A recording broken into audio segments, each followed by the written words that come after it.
Well, we've just pulled up stumps after a day out of the trails out here in Victoria, shooting some new products and bits and pieces for ARB. Had a pretty good day, haven't we, Mike? Yep, but good climbs, little slippery in places, but good fun. One thing I noticed throughout the day, and something I wanted to talk to you more about, was your airbag system. I've never had airbags in a vehicle of mine, and it was really interesting to hear about how you're adjusting them and what you're doing there. Can you talk to us a little bit more about that system in your vehicle? That's to do with LINX. So when LINX first came to market, I thought to myself, well, I know this build with the 79, it's going to be a heavy car, but one of the key features would need to be how I control the rear with airbags. I knew I was going to be running them, but I can also take away some of those switches that will be on the dashboard. We're always going to be heavy because we're always carrying camera gear anyway, but usually with airbags, you pump them up and that's it. So you might set them to 20 PSI and the whole trip you're fixed with 20 PSI. I can, as we're traveling down the highway, I can change the pressure as the fuel's running down. I change the pressure for through LINX. Right. So I've got 4 preset settings, 5 PSI, which is your minimum, right through to 24 PSI. Now I don't run 24 PSI even with a full load, but when we're in the high country and we're driving up a hill and we've got ruts and so forth, I'll click 24 PSI because I don't want the thing to squat. Typically, if I was running normal suspension, it would want to sit like so, and it would squat as it's driving. So you're fundamentally changing the geometry of the vehicle to suit the terrain. So I stiffen up the rear.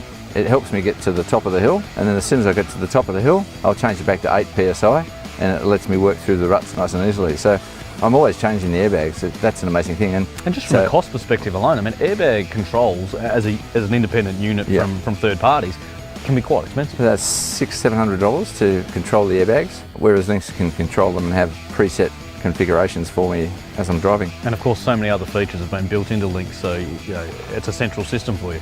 Look, I see LINX as being a product that is really for the driver.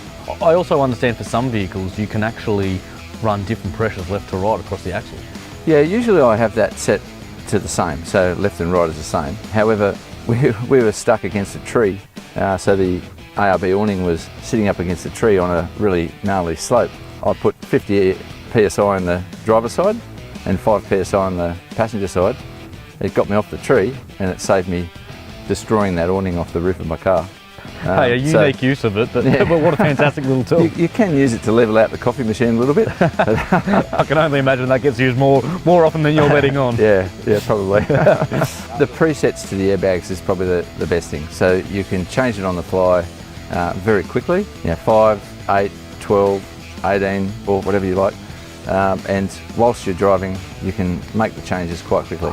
But I must admit, the other component of why I put LINX in the vehicle in the first place was the fact that you had switch panel. So I've got a setup of 6 switches, which originally I had for lighting. I've got my lights on the bull bar, which is the AR32s. I've got the lights on the roof, which is the AR40s. Then I've got the side lighting. When we're setting up a photo shoot, I use the lighting to project good light over the scene an hour before sunrise. Get good light on the subject that we're shooting, clean the car up, then we turn it all off, use our studio lighting to light up the subject. Having that ability to turn all your lights quite quickly and easily, but not having switches all over your dashboard is a great thing.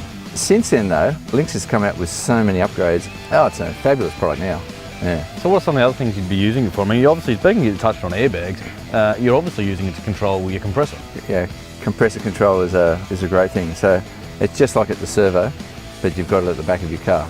Now we're very proactive with looking after our tyres and also looking after the camera equipment and the crew and so forth. As we're driving up and down the tracks, I like to change my air pressures more than what you do, right? So I'll change my tyre pressures to suit the terrain that we're driving because I know that I'm going to get longer tyre wear, but it's more comfortable for myself, for my wife, and also for the camera gear in the back. The last set of tyres that I had on the vehicle, I got 70,000 Ks out of them, which I think is awesome, considering where we go. So how is LINX and pressure control, I guess, simplifying it just makes it really easy. So you get out of the car. Now I could use LINX pressure control to air down the tyres as well. In my situation, we use the easy tyre deflator to take the tyre pressure down quickly. However, putting a bit of air back in the tyres, so for example, I might want to set 24 PSI in the front tyres, I just set 24 and pump them up and it stops at 24. And that obviously means you're eradicating the need of gauges? Yeah, we carry a gauge as well, just in case, but I've never needed to use it because the pressure control monitoring is so accurate. Fully loaded, I'll run 35 in the front 42 in the rear, because they're all these 79s are heavy on the rear, and that works out quite well. If we've been out on the sand, as you know, I'm always changing my tyre pressure. And being you've got such big tyres, you go down quite low. Yeah, absolutely. I mean, I have this down to 8 in the front and 12 in the rear at times in real soft sand at different places, and it works really well. But rather than just nursing the car for 30 k's down the road, I'd prefer to just pull up, put some air in the tyres, get it to the right pressure to suit the terrain you're driving on, and it's so easy and quick. Obviously, we've talked about how important tyre management is for you. What are you doing for tyre pressure monitoring? So tyre pressure monitoring for our vehicle is through LINX. On our previous vehicle, we ran a TPMS system which had the dashboard mounted cigarette lighter fitting. Now that I'm running LINX and that they've got the full integration set up, we're running an internal setup. It basically has the same sort of system whereby I can have presets, just like with the airbags. So I can have my highway pressures, which my highway pressures on this is 35 front, 42 rear, and I can control how much of an incline in pressure or a decline in pressure before it runs an alarm for me. Or I can also control how much heat is involved. So if the tyre gets too hot, or if the tyre increases in pressure by too much, it will set off alarms for me. Now, these presets that I can have, I've got highway, high range four-wheel driving, which is a dirt road, mud sand, and then I've got soft sand. So soft sand is right down at sort of 16 and 12. I can change and control how much tyre pressure drops. So if I've got a puncture, which I haven't had a puncture on these tyres because they're awesome, and she drops down 10 psi, it'll set off an alarm before I get what could be potentially a catastrophic failure of a tyre where it blows out. Managing slow leaks is really important. I think it's something that people forget about. I mean, if you've copped a nail or a screw in your tyre and as you said, you're losing maybe 10 psi over the course of a day, it doesn't take long for that pressure drop to actually increase the heat in the tyre, which is what causes so many sidewall blowouts. When we were on the Ambassador trip in the high country, we were running an external system, and I ran through a bog hole. There was a rut in there in the water that I couldn't see, and I pushed quite heavily into it, popped the bead a little bit, just let a bit of mud in there. And this sort of thing happens. We were running low pressures anyway, but it was probably another couple of K down the road, the tyre monitoring system started setting off alarms. Now, if I'd have kept on driving on that tyre, I could have potentially have destroyed the tyre, but because the monitoring system gave me that information, I was able to pull up. It delayed the trip a little bit, but we pulled that tyre off, did a quick tyre swap, and we fixed it later. We just had to clean the bead out, basically. But if I had kept on driving on it, I would have destroyed a tyre for sure. And from time to time, you've got caravans or boats that you may be pulling behind the 79. Are you using the TPMS to manage those trailers? We've just picked up a new boat, and it's dual axle type configuration. We're putting TPMS in that for sure. We're currently driving down to the boat ramp, but we're going to take that down to Kangaroo Island, and that will run TPMS. I will not run it without. Yeah. And the great thing with the LINX system is you can actually have your TPMS on your caravan, your boat, your box garden trailer, and really quickly interchange them, and it actually automatically picks up based on the sensors which one you're towing. It's so hassle-free for you as the driver. So obviously TPMS is a tyre pressure monitoring aspect of LINX, but LINX also monitors a lot of other bits and monitors heaps of stuff. It monitors the fridge in the back. The fridge, it gives us information of how much power it's been using, gives us temperatures. Gab can check that all the food for the crew is not going to go off after a big drive. It's an important thing because, I mean, while we always like to think that everything's hunky-dory, it's all working perfectly well, there's nothing worse than going on a 6-hour drive or an 8-hour drive from Melbourne to Adelaide just to get there. The first time you actually go and check the fridge to find out it hasn't been working for the last 6 hours, or maybe it's blown a fuse, or the connectors come a little bit loose. So having that monitoring cab can really be a saviour. Our vehicle is set up so that everything works. All the driver's side is all about camera gear and a coffee machine. All the passenger side is all about looking after the crew.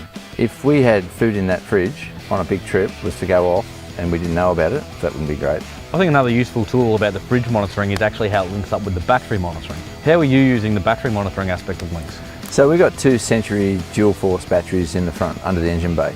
Both of those batteries can start my car, so we can link the two together and start the car. That's why we run it that way. But they're both effectively an AGM style battery. It's important that I've got good voltage in both of those batteries to make sure that I maintain that everything's going okay. You can actually add 3 batteries to LINX system. I'm running 2 in the front. I can see at any one time that I'm getting good charge, and then when we pull up and I turn back to accessories, I can see at what voltage they're set at. I can also set up alarms, which I have. If a battery gets pulled down too far, it will actually give me an alarm to let me know that there's a problem. We've got lithium batteries in the rear. We've also got a Red Arc 1206 that continually charges those batteries in the front to keep us in good stead. I think the other really good benefit of the battery monitoring system is that there's no more kind of lifting up the bonnet to check whether you've got a green light or a red light in there to see what the life of your battery is. You're able to monitor that on the daily. So if you've got a big trip coming up, you know when it's time to replace your battery. We know that batteries can sometimes have as low as a 2-year life expectancy, and so it's good to be able to see that on a monitor to know that it is starting to get down and it's not drawing up. The other thing it does is give you good health monitoring of your alternator. It's very easily to identify that you're not really pulling as much current and amps into the battery that maybe you should be, and it's time to maybe get something checked out. Absolutely. If you're not getting the right voltage coming through to those batteries, you know that there's a problem, so go and get it checked. The other thing as well, if your batteries are pulling down too quickly, there's a problem with your battery. And is that because you haven't topped up the fluid, or is that because your battery's falling over? So it's a great system. And batteries aren't cheap, so being able to have that kind of level of information on your battery. You're monitoring the health of the battery. Yeah, it's a fantastic opportunity. Yeah. Something that I think is important, going back to the switch panel. So we're using switch panel to control lighting, but we're also using switch panel to turn the cabin off. About a year ago, we rewired our vehicle to set up so the engine bay was looking after itself. That's off the main battery, but that auxiliary battery looks after everything that's happening in the cabin. In the cabin, there's a lot going on. GPS units, there's all the USBs and different charging type units. We've got the cell Wi-Fi, the sat phone, the UHF, a number of different things that are drawing power constantly. When we pull up and I turn the key off, the whole cabin switches off. But when we're on a station property and we're working and I want to keep the UHF going, through LINX, just through simply holding down on a button, I can turn the key activation component off. So when I turn the car off, the whole cabin stays running. How simple is that? Yeah, it's very simple, but it's actually a really, really good idea. The other great thing about the switch panel is that I can change the light configurations. As I'm driving down the road, if I'm going into a different state where roof lights are an issue, I can change the setting for the roof light so that it doesn't come on when my high beam comes on. Usually you'd need to go down to an electrician and say, can you rewire this up so that when I turn my high beam on, that light on the roof doesn't come on. But with LINX, I can simply hold down the roof light and I can say, do not activate on high beam. Another cool system that they've introduced recently is the courtesy light applications. We've experienced it recently with our LINX 79 with the open tray. We've got some work lights shining in the back there, and we can actually make it so that when we turn the key off, those lights stay on for say a minute, that allow us to access anything we've stored in the back there without having to then go back and manually turn those lights off or on and so forth. So that's a pretty cool feature too. That's a really good feature. One thing I really like about LINX is the fact that they keep on expanding it. They keep on adding things, adding features. One of the ones I really liked was a quirky one, which is the inclinometer. Years ago, my first four-wheel drive was an extra cab Hilux, a blue stripe, white stripe, SR5, blue down the bottom. I rebuilt it. It was my pride and joy. I set it all up so that you could do great trips, and it was awesome. But on the dashboard, it had the inclinometer. And I thought, how cool is this thing? And you'd be driving up the hill and you'd be going, oh, am I going to tip over? Well, it's not that accurate, right?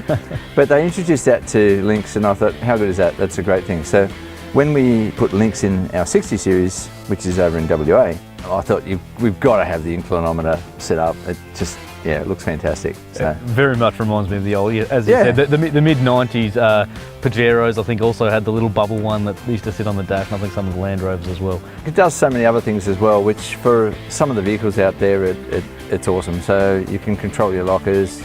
It gives you speed and direction, gives you time, things like that. The normal sort of things that you would expect out of a product like this. And interestingly, the Speedo one is one that people might go, oh, I don't need a Speedo, I've got a Speedo. But what's the first thing a four-wheel driver does to their vehicle? They modify it. They change the tyre size, right? Yep. And what does the tyre size do to a Speedo?